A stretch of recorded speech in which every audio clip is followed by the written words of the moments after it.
मानना पड़ता है। अध्यक्ष जी बैठे हैं, अभी हाल ही में बीकानेर में एक उदाहरण ध्यान में आता है कि जब मध्यावधि अवकाश और प्रधानाध्यापक अधिकृत अवकाश सरकार ने उनके आदेश निरस्त किए, तत्काल संगठन ने हुंकार भरी और हमारे निदेशक महोदय ने किसी मीडिया के बंधु से पूछा कि इस मामले में राजस्थान शिक्षक संघ राष्ट्रीय का क्या मत है। तो उसने कहा साहब वो भी विरोध में है, तो फिर तो तत्काल निर्णय होना है। और आपको ध्यान होगा कि 24 घंटे भी नहीं निकले, जो ही संगठन ने आह्वान किया, पत्राचार किया, चेतावनी दी सरकार को आंदोलन की, और तत्काल सरकार को बेवकूफ पर आना पड़ा। शिक्षा मंत्री जी, मुख्यमंत्री जी तत्काल विभाग ने आदेश जारी करके हमारे मध्यावधि अवकाश और हमारे प्रधानाध्यापक घोषित अवकाश बोनस इत्यादि की आदेश जारी हुए। परंतु ये सब एकजुटता, आप लोगों की एकजुटता के कारण ये सब परिणाम सिद्ध होते हैं संगठन में। इसी एकता के कारण और हमारे विराट वृक्ष के रूप में जो संगठन खड़ा हुआ है, हम किसी भी विषय को उठाने से पहले बहुत गंभीरता पूर्वक चिंतन मनन उस पर निर्णय करते हैं। 5 लोग बैठकर किसी बिंदु की योजना करके उसके बाद आवाज उठाते हैं। हम ऐसे नहीं बोलते कि चाहे जो मजबूरी हो हमारी मांगे पूरी हो। हम लोग सदैव बोलते आए हैं कि राष्ट्र के हित में करेंगे काम और काम के लेंगे पूरे दाम। इस नाते सरकार को भी तत्काल हमारी बातों को मानना पड़ता है। यही नहीं, अभी हाल ही में 7 दिसंबर को वेतन विसंगति के नाते सरकार ने एक कमेटी बनाई है, खेमराज कमेटी। उस कमेटी के समक्ष संगठन की वार्ता होगी 7 दिसंबर को। उसमें हमारे तृतीय श्रेणी शिक्षक से लेकर हमारे 2009 से 13 के मध्य 7 से 9 के मध्य जो शिक्षक लगे हैं उनकी जो विसंगति है वो, एवं प्रत्येक संवर्गों की जो वेतन विसंगति है, उस वेतन विसंगति के नाते हमारे संविदा शिक्षकों की वेतन विसंगति, ऐसे करके सभी संवर्गों की जो वेतन विसंगति है उसका विस्तृत चार्ट बनाकर संगठन के प्रतिनिधिमंडल ने उस कमेटी के समक्ष रखा पक्ष अपना, और इस नाते बहुत विस्तार से उनसे वेतन विसंगति के नाते बातचीत करके उनका ध्यान आकृष्ट किया। हमें विश्वास है कि कुछ मामलों में तो अतिशीघ्र उस पर हल निकलने वाला है, चाहे वो प्रयोगशाला सहायकों की हो, चाहे अन्य हमारे व्याख्याताओं की हो, हमारे वरिष्ठ अध्यापकों की हो, तत्काल उनका हल निकलने वाला है और सरकार उनको राहत अवश्य प्रदान करेगी। बंधुओं, जैसा मैंने निवेदन किया कि संगठन शिक्षकों के हित के लिए तत्पर था, तत्पर है और भविष्य में भी रहेगा, लेकिन हम क्या करें? हम शिक्षक हैं। संगठन प्रतिवर्ष कर्तव्य बोध दिवस कार्यक्रम मनाता आया है। 12 जनवरी से सुभाष जयंती के मध्य अभी इसी महीने में हमारा कर्तव्य बोध कार्यक्रम होने वाला है। आप सभी से निवेदन है, प्रत्येक विद्यालय तक हमारा संदेश पहुंचे। हमारे कार्यकर्ता निर्माण की दृष्टि से प्रत्येक वर्ष हम अभ्यास करते हैं प्रदेश का, जिले का, इस नाते की कार्यकर्ताओं का निर्माण ठीक हो। तो इस नाते संगठन की सामान्य शिक्षक से सबसे बहुत बड़ी अपेक्षा है। क्यों है? क्योंकि समाज की अपेक्षा हमसे है, समाज हमारी तरफ देखता है। अभी पूर्व की गोष्ठी में जैसा मैंने निवेदन किया था, तो हमारे सांसद महोदय बैठे थे, वो मुख्य अतिथि थे हमारे उस सत्र के, उस गोष्ठी के। तो उन्होंने कहा था कि समाज राजस्थान शिक्षक संघ राष्ट्रीय से बहुत बड़ी अपेक्षा करता है। संपूर्ण देश में यदि सांस्कृतिक परिवर्तन होना है और भारत यदि विश्व गुरु के सिंहासन पर होना है, तो वो कौन करेंगे? वो राजस्थान शिक्षक संघ राष्ट्रीय के कार्यकर्ता करेंगे और उसको विकसित करेंगे। तो बंधुओं, इस अमृत महोत्सव को लेकर ऐसे अनेक इतिहास में ऐसे रणबांकुरे, ऐसे वीर वीरांगना जिनके तथ्य छिपा दिए गए हैं। कई पद्धति, कई शासन प्रशासन विचार बदलते हैं, पाठ्यक्रम बदल देते हैं, पद्धति बदल देते हैं, लेकिन हम बदलने वाले नहीं हैं।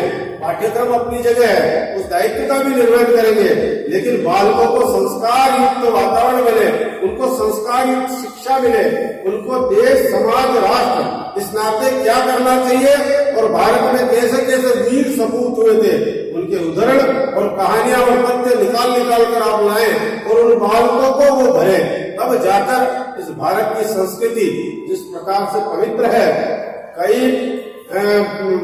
लोग कुत्सित प्रयास कर रहे हैं इसको नष्ट करने का, उसको कौन दूर करेगा? इस अमृत महोत्सव के नाते आदरणीय शिवजी भाई साहब को हमें पाथेय मिलने वाला है। इसकी सार्थकता तब होगी जब हम यहाँ से उठे तो कमर कसे, हम बदलेंगे और युग को बदलेंगे, हम समाज को दिशा देंगे, हमारे जो नवीन साथियां हैं उनको बताएंगे कि शिक्षक हम बने और इस भारत माता में बने तो कितना बड़ा सौभाग्य का विषय है। तो हम कुछ करें, हम क्या करें इस राष्ट्र निर्माण में। परम पूज्य जयदेव जी पाठक ने जो सपना देखा था, जिस संगठन का निर्माण किया था, और इस पावन यज्ञ में हम अपनी पवित्र आहुति कैसे दें, ये सभी चुनौतियों को स्वीकार करते हम अपने आप को भी सुरक्षित रखेंगे और समाज को भी ठीक दिशा देंगे। इसी आशा और विश्वास के साथ आप सभी का हमारे आदरणीय विद्या भारती के माननीय संगठन मंत्री शिव प्रसाद जी का, आदरणीय संपत जी का, क्योंकि मैं उदयपुर संभागता हूँ, इस नाते भी आभार प्रदर्शित करता हूँ। और आप सभी का भी इस संगठन के आह्वान पर आपने जो संगठन को बल प्रदान किया है, इस नाते आप सभी का भी बहुत बहुत हमारे बीच है। आज मुख्य वक्ता के रूप में आपका उद्बोधन प्राप्त होगा। मैं हमारे एक कार्यकर्ता सुधीर जी भट्ट से निवेदन करूंगा कि वो काव्य गीत प्रस्तुत करें। उसके पश्चात आदरणीय हमको जगाना देश है अपना, जगाना देश है अपना, जगाना देश है अपना, स्वयं अब जाग कर हमको जगाना। दो मत नहीं हो सकते कि परम पूजनीय महात्मा गांधी ने अपने देश की स्वतंत्रता के लिए अहिंसा पर जो आंदोलन किया उसका कोई अंग्रेजों के ऊपर प्रभाव नहीं पड़ा हो और उनके दबाव में वो सत्ता छोड़ के नहीं गए हो। निश्चित रूप से उन्होंने जो अहिंसात्मक आंदोलन किया, सत्याग्रह किया, पिकेटिंग की, वो परिणामकारी रहा। परंतु हम ये नहीं कह सकते कि स्वतंत्रता केवल इसके परिणाम स्वरूप प्राप्त हो गई। और यह अगर देखा जाए तो सन 712 में पहली बार अपने देश पर यह आक्रमण तो लगभग 2,500-3,000 साल पहले सिकंदर का भी हुआ था, परंतु सिकंदर के आक्रमण के बाद में अपन सब देखते हैं कि एक देश के पुनरुत्थान का समय पुनः आया और हमने एक लंबी स्वतंत्रता पुनः स्थापित की। पर 712 में मोहम्मद बिन कासिम अफगानिस्तान से और सेना लेकर के आता है और अपने देश में राजा ताहिर सैन जो सिंध के राजा थे उन पर आक्रमण करता है और एक तरह से वो परास्त हुए, उनको मृत्युदंड मिला और उनकी 2 सुपुत्रियां सूर्या और पहलवान को लेकर के वो सिंध पहुंच गया। यह एक तरह से स्वतंत्रता के ऊपर पहला एक खतरनाक आघात था और बाद में मोहम्मद गजनी, गौरी और जो भी विभिन्न प्रकार के वंश आए, कोई तुगलक है, लोधी है, गुलाम है, खिलजी है और ये मुगल वंश भी आया।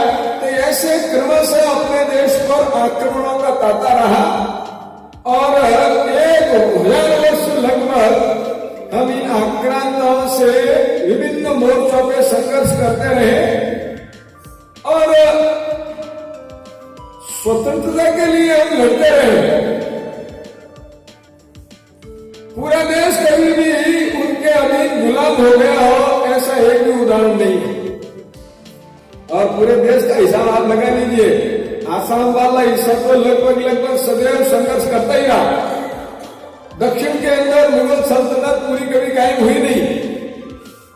पंजाब में भी और महाराजा रणजीत सिंह जी लंबे समय तक अंग्रेजों को हराते रहे। तो ऐसा अपने देश का हर कोने का आप हिसाब लगा लीजिए, आपको ऐसा लगेगा स्वतंत्रता की लौ जलती रही। और जहां हम बैठे हैं मेवाड़, वो तो अब स्वतंत्रता के लिए ही सदैव संघर्ष करता रहा है। परंतु इस समय हम चर्चा करेंगे तो 1857 के बाद में जो अपना संघर्ष है उस पर विशेष रूप से ध्यान देंगे। तो 1857 में भी और जब क्रांति प्रारंभ हुई, हम जानते हैं कि एक योजना थी, एक साथ सभी छावनी के अंदर आंदोलन प्रारंभ करना। परंतु आवेश में आकर के मार्च माह में ही यह क्रांति सुलगा दी गई और इसलिए अनायास होने के कारण से और कुछ स्थानों पर अंग्रेज के खिलाफ में वातावरण बना, युद्ध हुए, और संगठित प्रयत्न नहीं होने के कारण से और वो इतना बड़ा संग्राम एक तरह से विफल हो गया। ये अपने लिए बहुत अधिक कष्ट पड़ रहा और उसके कारण से 90 वर्ष तक और संघर्ष करना पड़ा। उस समय अगर हम जीतते तो इसमें कोई दो राय नहीं है कि संपूर्ण भारत एक मुक्त स्वतंत्र हुआ होगा। परंतु उस समय हम मुंह की खा गए, संघर्ष हमारा एक प्रकार से पिछड़ गया, तो स्वतंत्रता मिली भी सही और वो खंडित भी मिली।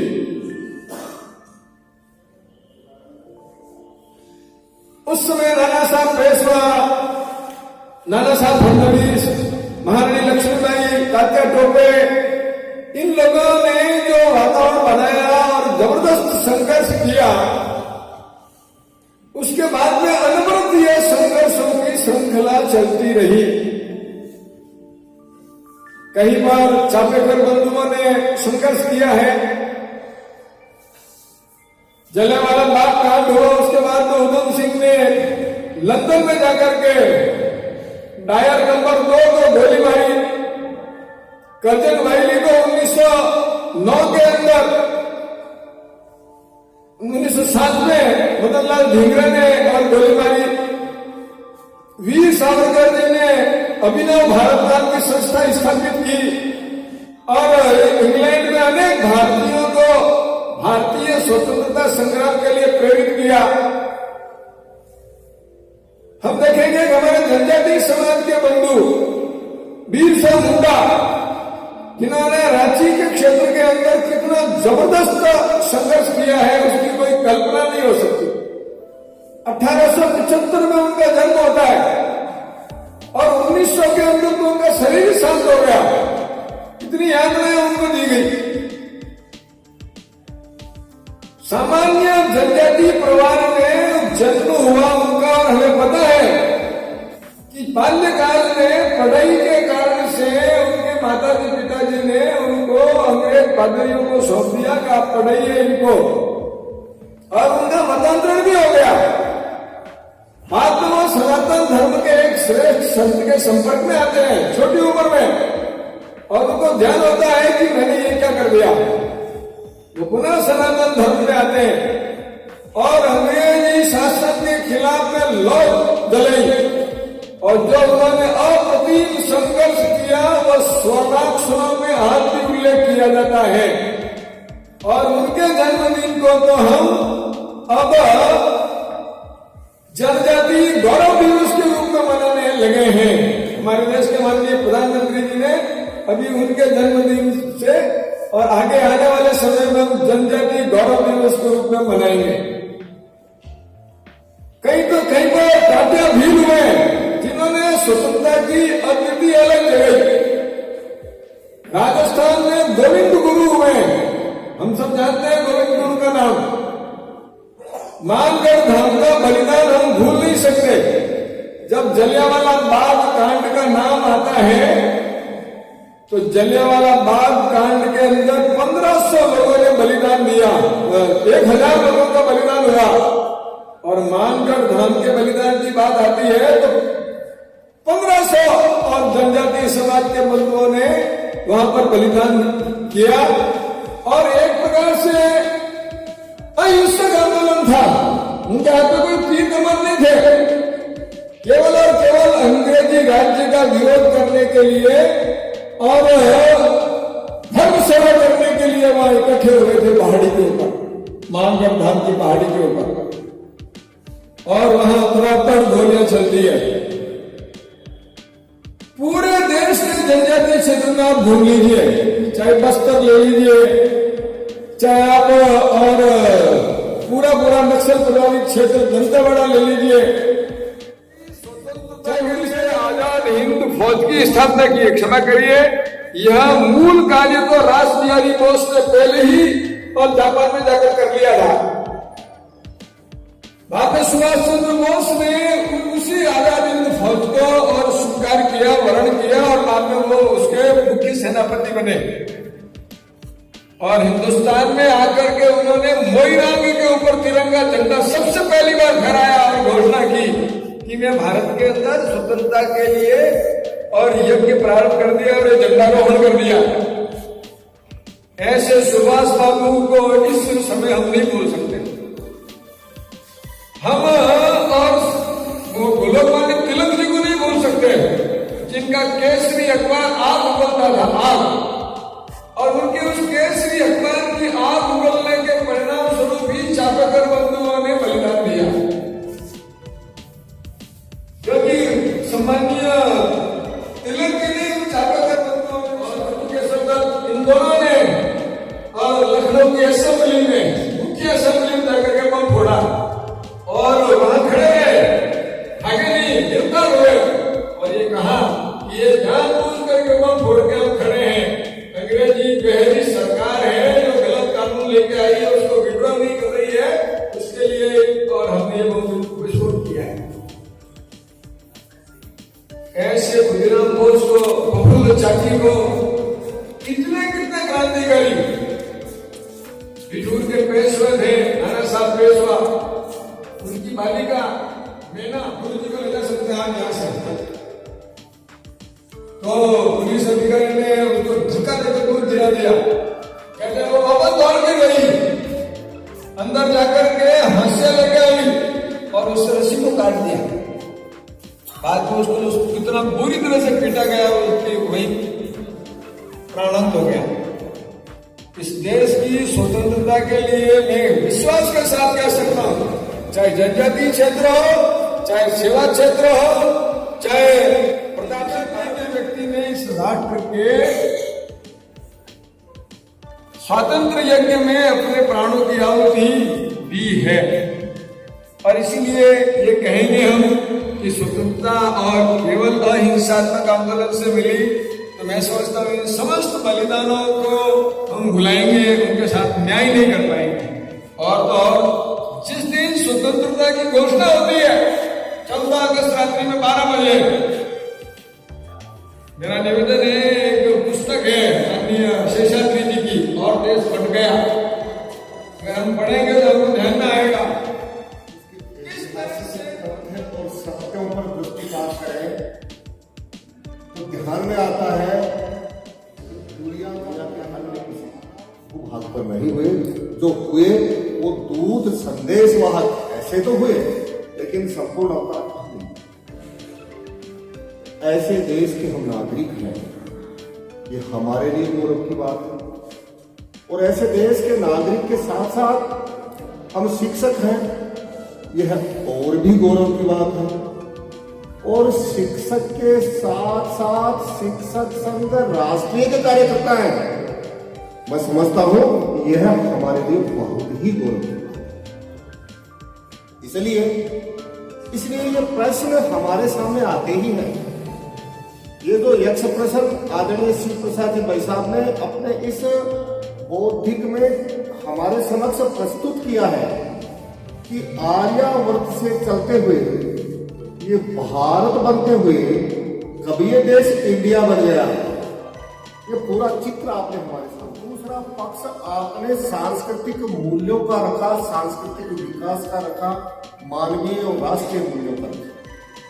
हो सकता है किसी जमाने में इस देश में मार्बल के फर्श नहीं होते होंगे, ये भौतिक चकाचौंध नहीं होती होगी, लेकिन इतना ध्यान आता है कि उस समय इस देश की मुद्रा सोने और चांदी की हुआ करती थी। ये हमें जानकारी मिलती है। हमें यह भी जानकारी में मिलता है कि ये देश वो देश था जिसमें किसी भी क्षेत्र को ले लो, दुनिया का मार्गदर्शन इस भूभाग ने किया। जब शिक्षा क्षेत्र की बात आती है तो अनेकों उदाहरण आते हैं। हाईयान, वेनसांग, इत्सिंग, ऐसे लोग हुए जो सिर्फ अध्ययन के लिए भारत आए, पढ़ने के लिए भारत आए। अर्थात शिक्षा में दुनिया का कि भारतीय आयुर्वेद पद्धति की तरह यूनानी में भी आयुर्वेदिक पद्धति है, और एक यूनान के आयुर्वेद चिकित्सक ने भारतीय आयुर्वेद पद्धति का ध्यान करने के लिए और उसकी क्षमताओं का ज्ञान करने के लिए एक हृष्ट पुष्ट यूनानी नौजवान को अपने पास बुलाया और उसे कहा, तुझे भारत जाना है। उस समय पैदल ही यात्रा हुआ करती थी, कोई घुड़सवारी भले ही हो जाओ ज्यादा से ज्यादा, और भारत के किसी आयुर्वेद चिकित्सक को नमस्कार प्रणाम करके वापस आ जाना है। लेकिन भैया सिर्फ एक काम करना है, और वो ये करना है कि रास्ते में जो भी तू रोटी बनाए वो लकड़ी पीपल की होनी चाहिए। अब हमें ध्यान कि पीपल की लकड़ी सबसे ज्यादा कार्बन डाइऑक्साइड और मोनोऑक्साइड छोड़ती है, जो उसके धुएं के संपर्क में आता है, और श्वास में अगर उसका धुआं फेफड़े तक जाएगा तो शरीर के लिए बाधक है। ऐसा ही हुआ। वो नौजवान जब भारतीय आयुर्वेद चिकित्सक तक पहुंचा तब तक टीबी पेशेंट हो गया था, और भारतीय आयुर्वेद चिकित्सक ने उससे पूछा, किस लिए आया भाई? बोला, मुझे भेजा है। किस लिए भेजा है? बोले, आपको प्रणाम करने के लिए भेजा है। कोई बात नहीं, रास्ते में जाए तो रोटी तो बनाएगा ही, लेकिन वो लकड़ी नीम की ले लेगा। अब वो नीम की लकड़ी से भोजन पकाता हुआ वहां पहुंचता है, तब तक पूर्ण स्वस्थ हो जाता है, और वो यूनानी चिकित्सक वहां अभिवादन करता है। ये हमारी चिकित्सा पद्धति, शिक्षा पद्धति का हमें ध्यान है। और आयुध क्षेत्र में जब आज हम सुनते हैं कि साथ चीन ने मिसाइल बना ली, अमेरिका ने मिसाइल बना ली, सोवियत संघ ने मिसाइल बना ली, तो जब हम महाभारत युद्ध का वर्णन सुनते हैं, रामायण युद्ध का वर्णन सुनते हैं, तो हम पढ़ते हैं कि सरसैया पर लेटे भीष्म पितामह को जब प्यास लगती है तो अर्जुन एक ऐसा बाण चलाता है जो भूमि पर लगता है और जलधारा उनके मुंह तक आती है।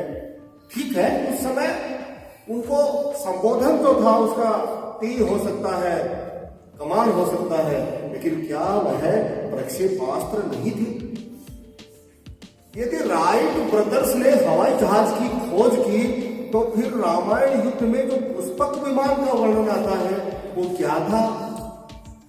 अर्थात समस्त क्षेत्रों में भारत जो था, जिसको हमने आर्यावर्त और सनातन संस्कृति के उस देश की बात कर रहे हैं जहां मकान कच्चे हो सकते हैं, लेकिन हर क्षेत्र में एक विकसित और सभ्य, एक मार्गदर्शन करने वाली, दुनिया को दिशा देने वाली एक संस्कृति वो इस भूभाग पर थी।